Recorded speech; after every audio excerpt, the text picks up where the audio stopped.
Olá pessoal, tudo bem?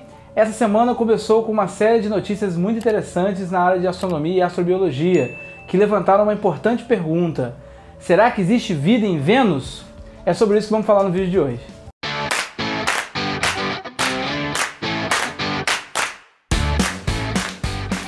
Bom pessoal, pois é, saiu um artigo aí muito interessante, alguns veículos midiáticos sendo noticiados sobre possível evidência de vida em Vênus, né? Vamos falar um pouco sobre isso. Esse vídeo aqui tem 3 partes. Primeiro eu vou explicar o que são bioassinaturas, tá? É um conceito muito importante de astrobiologia. Depois eu vou falar um pouco sobre o planeta Vênus, que está em voga aí, né? Que é importante a gente entender um pouco mais sobre a astrofísica e a natureza desse objeto tão relevante do sistema solar. E por fim eu vou falar do artigo então que foi publicado e dessa notícia aí, dessa suposta evidência de vida em Vênus, associando aí a bioassinatura com o planeta, tá bom? Então vamos lá. Primeiro, o que são bioassinaturas? Bioassinaturas são traços, são elementos ou características que a gente busca aí nos corpos celestes como indicadores de presença ou possível presença de vida, tá? Lembra que eu falei lá naquele vídeo sobre astrobiologia de zonas de habitabilidade, né, que a gente busca condições mínimas de vida, presença de água no estado líquido, etc, etc? Pois é, isso é a base da astrobiologia, mas existem vários outros elementos aí que compõem a construção e a busca de zonas de habitabilidade, de regiões habitáveis, especulações sobre vida em outros planetas. Então, as bioassinaturas são elementos ou traços de elementos ou condições específicas que ajudam a gente a sinalizar se um determinado objeto tem vida ou não. E aí você pode ter bioassinaturas gasosas, de superfície ou temporais, tá?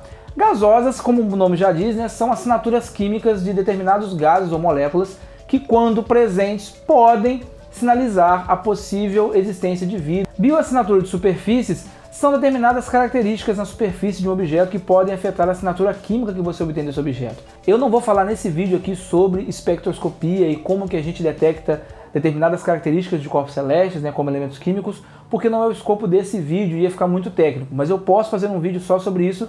Se vocês quiserem, coloquem nos comentários. Mas basicamente a gente observa aí alguns objetos e, usando essa técnica que eu mencionei, espectroscopia, entre outras, a gente pode determinar certas assinaturas. Por exemplo, se um objeto tiver um pico de infravermelho, emitindo muito infravermelho, isso pode ser um indicativo da presença de clorofila, que indicaria aí a presença de vegetação ou de algum tipo de cianobactéria. Então isso seria uma bioassinatura de superfície, tá? E uma bioassinatura temporal seriam variações sazonais que poderiam indicar aí a presença de vida, como por exemplo variações na concentração de CO2 ao longo de um ano em um planeta, né? Que pode indicar aí variações em ciclos de determinadas vegetações que perdem ou ganham folhas, entre outras coisas. Mas o nosso foco aqui, o mais interessante, é a bioassinatura gasosa, e esse é o foco desse vídeo. Um exemplo de bioassinatura gasosa é a presença de oxigênio, né? Aqui na Terra, o oxigênio foi principalmente o produto aí de ação de cianobactérias durante alguns bilhões de anos, que produziu a maior parte do oxigênio que está na nossa atmosfera. Então, algumas assinaturas de oxigênio podem indicar a presença de micro-organismos ou de alguma forma de vida no objeto. É claro que existem mecanismos abióticos, ou seja, que não envolvem, né, presença de vida, que produzem oxigênios. A gente tem modelos teóricos que preveem o surgimento de oxigênio aí, através de formas não bióticas. Inclusive, isso é muito importante entender isso, porque se você sabe exatamente quais são os elementos necessários para produzir oxigênio de modo abiótico, sem vida, e você detecta oxigênio, mas não detecta esses elementos, você tem aí mais um indicativo de possibilidade de vida naquele objeto, naquela região do espaço, tá? Um outro gás associado aí à bioassinatura é o metano, né? O metano aqui da Terra, por exemplo, a maior parte dele é fruto da ação de organismos vivos, né? Desde flatulência de vacas até a ação de alguns decompositores e algumas bactérias. E o metano, é interessante que o metano é uma bioassinatura muito mais forte quando combinada com oxigênio. Por quê? O metano e o oxigênio eles se consomem, tá? O oxigênio e o metano reagem, e se você consegue detectar uma assinatura de metano e oxigênio num objeto, num corpo celeste, sabendo que o metano e o oxigênio reagem, que a tendência seria o metano ser consumido ali, né, reagindo com o oxigênio e acabar, deve ter alguma fonte de metano que está reintroduzindo metano nessa atmosfera, ou seja, que está produzindo metano para esse ambiente. Bom, assim como o oxigênio, é claro que existem mecanismos abióticos para a produção de metano, então achar metano ou metano com oxigênio em algum lugar não é evidência cabal de vida, né? Tem como você produzir metano de outras formas, mas Como eu disse, a busca por vida ela é uma mistura de compostos, uma mistura de informações. Se você acha metano, se você acha oxigênio, e se você não acha lá as condições para a produção abiótica de metano e de oxigênio, aí você vai cada vez mais achando evidências que vão te levando ali para o caminho que, olha, a única explicação seria a presença de vida. E claro, existem vários gases aí que são considerados bioassinaturas, mas recentemente tem um muito interessante que é o foco desse vídeo aqui, que é a fosfina. A fosfina é uma mistura aí de fósforo com hidrogênio, né, o pH3, e ela tem umas características muito interessantes, né, um gás com cheiro muito forte, horrível, de cheiro de peixe podre, tá? E ele é altamente inflamável. E aqui na Terra, toda a fosfina que a gente consegue encontrar é fruto de vida, metabolismo de vida, ou ação humana para produzir ela em laboratórios para diversas aplicações, ou algumas bactérias anaeróbicas. É comum encontrar fosfina em pântanos, por exemplo, onde tem muita matéria orgânica se decompondo, tá? Isso quer dizer que a gente não encontra fosfina em outro lugar no universo? Não, a gente já encontrou fosfina, por exemplo, em Júpiter, na atmosfera de Júpiter. Então, a fosfina pode ser produzida assim de modo abiótico. Só que aí a gente tem basicamente duas formas, e eu vou simplificar bastante aqui, pessoal, para ficar bem claro, porque tem muita química complexa envolvida nisso, tá? Mas a gente tem dois caminhos básicos aí para a produção de fosfina. O jeito e a força, vou colocar assim. O jeito é você misturando alguns compostos, variando a temperatura aqui, controlando a temperatura ali, até que você obtenha o composto ali, a fosfina. As bactérias anaeróbicas fazem isso com a sua estrutura celular complexa e a gente faz isso em laboratório, controlando cada elemento. Só que num ambiente sem ação de vida, né, sem essa complexidade toda, você precisa fazer pela força, ou seja, você precisa ter uma quantidade absurda de energia, pressão e temperatura, para que você, ali, por força bruta e combinação de diversos elementos, você produza a fosfina. Então é por isso que foi encontrado, por exemplo, em Júpiter. Júpiter tem tempestades convectivas ali na sua atmosfera do tamanho de planetas inteiros.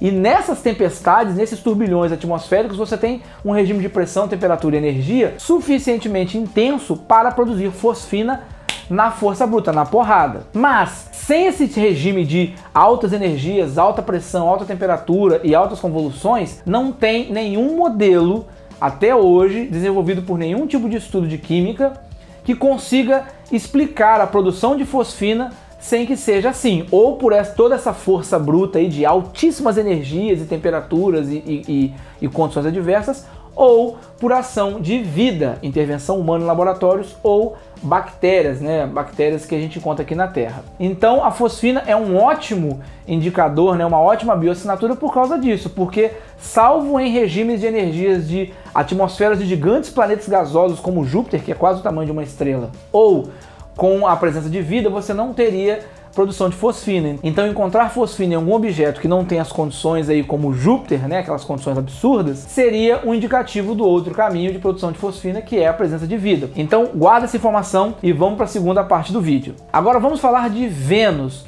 Vênus é o segundo planeta do sistema solar aí na ordem de distância ao Sol, né? A gente tem o Sol, Mercúrio, Vênus, Terra, tá? Vênus tem esse nome porque é a deusa da beleza na mitologia romana, né? É equivalente da deusa Afrodite da mitologia grega. É um planeta muito parecido com a Terra em tamanho e massa. Então Vênus tem mais ou menos o tamanho da Terra, um pouco menos de 600 km em tamanho, e tem quase a mesma massa da Terra. Vênus tem 81, 82% da massa da Terra. Inclusive especula-se que no passado Vênus era muito parecido com a Terra a ponto de ter água líquida, rios, oceanos, etc, etc. Porém, Vênus tem algumas particularidades muito interessantes. A começar que, acredita-se que Vênus tinha essa atmosfera parecida com a Terra, mas que depois de muitas ações vulcânicas, né, Vênus entupiu sua atmosfera com dióxido de carbono e enxofre ácido sulfúrico, o que deixou a atmosfera de Vênus altamente tóxica e criou um efeito estufa que superaqueceu o planeta. Então hoje, embora Vênus esteja mais longe do Sol do que Mercúrio, Vênus é mais quente do que Mercúrio, é o planeta mais quente do sistema solar.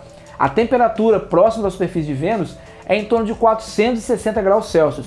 Só para vocês terem uma ideia, nessa temperatura o chumbo é líquido. Ou seja, se tivesse chumbo lá na superfície de Vênus, você teria rios de chumbo líquido de tão quente que ele é. Basicamente é a temperatura aqui de Bangu em janeiro, aqui no Rio de Janeiro, né? Esse efeito estufa, além de criar todo esse calor, toda essa temperatura extrema, ele também gera uma pressão absurda. A pressão atmosférica em Vênus é 92 vezes a pressão atmosférica aqui na superfície da Terra. Então, dependendo do que você colocar lá, ele é amassado imediatamente, é uma pressão esmagadora. Além disso, Vênus também gira na direção contrária, então todos os planetas giram numa mesma direção ali em relação ao Sol, né? Ou seja, para os planetas o Sol se nasce a leste e se põe a oeste, enquanto que Vênus gira no sentido contrário. Então, se você estivesse em Vênus, você veria o Sol nascer a oeste e se pôr a leste. Uma volta de Vênus em torno do Sol demora em torno de 225 dias, essa seria a duração do ano de Vênus, e um dia de Vênus, ou seja, o tempo que Vênus demora para dar uma volta em torno de si mesmo, é de cerca de 242 dias. Isso mesmo, o Vênus demora mais tempo para dar uma volta em torno de si mesmo do que rodar em torno do Sol. Então você tem aí um planeta, um objeto que tem temperaturas altíssimas, uma pressão esmagadora na superfície, uma atmosfera altamente tóxica, ácida, desidratada, com dióxido de carbono, ácido sulfúrico, enxofre, tempestades absurdas, ventos avassaladores, raios acontecendo o tempo inteiro, atividade vulcânica o tempo todo, um verdadeiro inferno no universo. Ou seja, a gente até brinca que Vênus é um inferninho do sistema solar, porque lá seria literalmente o inferno. Então é isso, né? É de se imaginar que nesse ambiente bizarro, com essa pressão esmagadora, com essa temperatura elevadíssima, com essa atmosfera tóxica e venenosa, esse planeta seria o último lugar no sistema solar a gente encontrar qualquer resquício ou possibilidade de vida, né? A vida é robusta, é resistente, a gente tem o caso dos extremófilos, mas não é para tanto, né, meu amigo?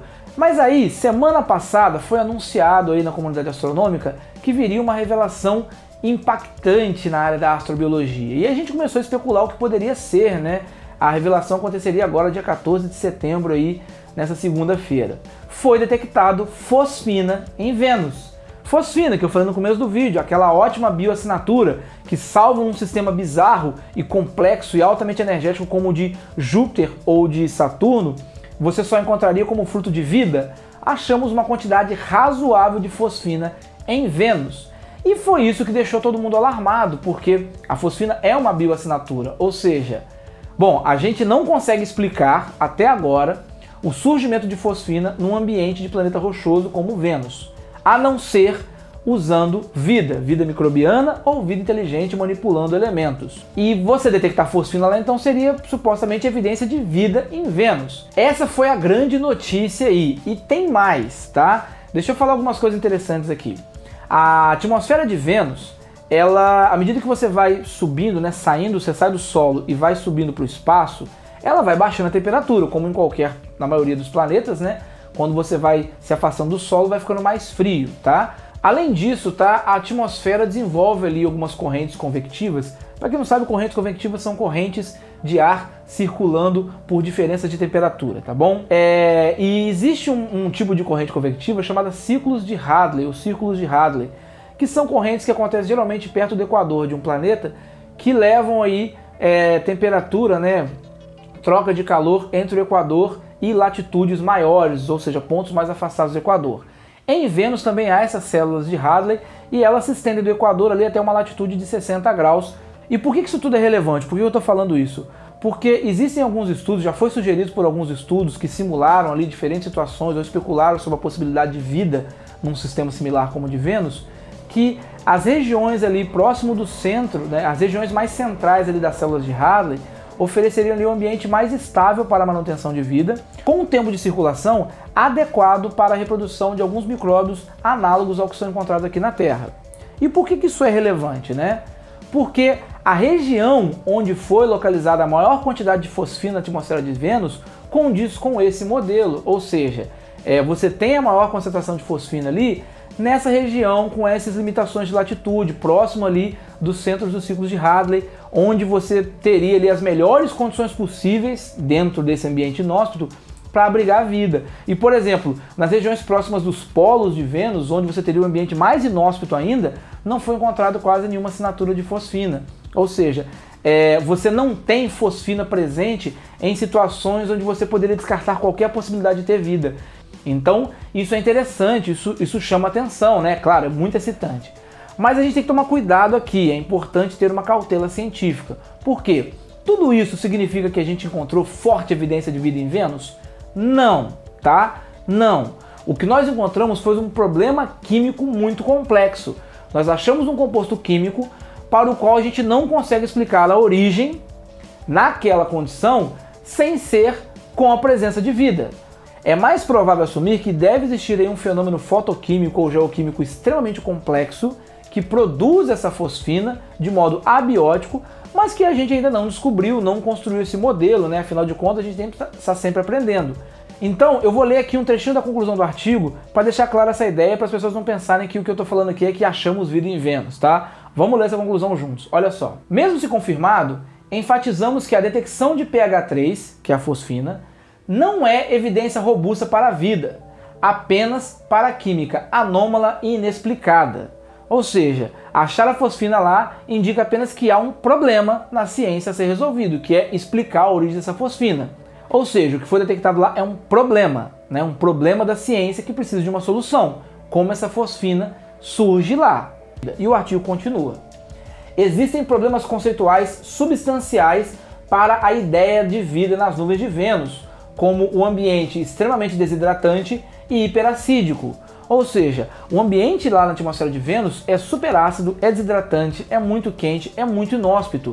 Então não é um ambiente muito propício para a vida. Por isso que a hipótese de vida como origem da fosfina, ela é uma hipótese que tem que ser tratada com muito cuidado. A gente não pode deixar o nosso desejo, o nosso anseio por encontrar vida, guiar aí a nossa especulação para a imprudência, tá? Então, a gente não achou evidência robusta de vida em Vênus.